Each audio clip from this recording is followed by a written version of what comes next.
In the 1622 capture of Ormuz, an Anglo-Persian force combined to take over the Portuguese garrison at Hormuz Island after a 10-week siege, thus opening up Persian trade with England in the Persian Gulf. Before the capture of Ormuz, the Portuguese had held the Castle of Ormuz for more than a century, since 1507 when Afonso de Albuquerque established it in the capture of Ormuz, giving them full control of the trade between India and Europe through the Persian Gulf. The capture of Ormuz by an Anglo-Persian force in 1622 entirely changed the balance of power and trade.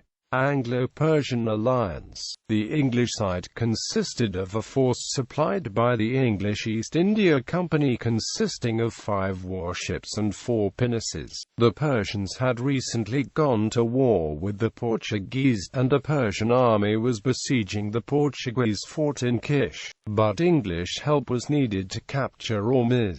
Shah Abbas wished to obtain English support against the Portuguese, and the commander Imam Quli Khan, son of Ali Khan, negotiated with the English to obtain the support, promising the development of silk trade in the favor. An agreement was signed, providing for the sharing of spoils and customs dues at Hormuz, the repatriations of prisoners according to the faith, and the payment by the Persians of half of the supply costs for the fleet operations.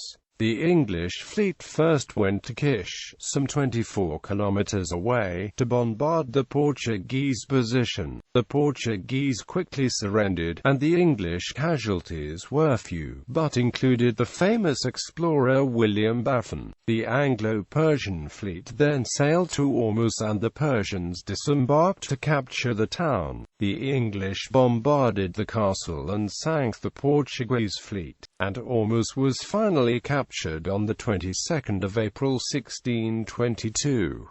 The Portuguese were forced to retreat to another base at Muscat. Although Portugal and Spain were in a dynastic union from 1580 to 1640, England and Portugal were not at war, and the Duke of Buckingham threatened to sue the company, but removed his claim when he received the sum of £10,000, supposedly 10% of the proceedings of the capture of Ormuz.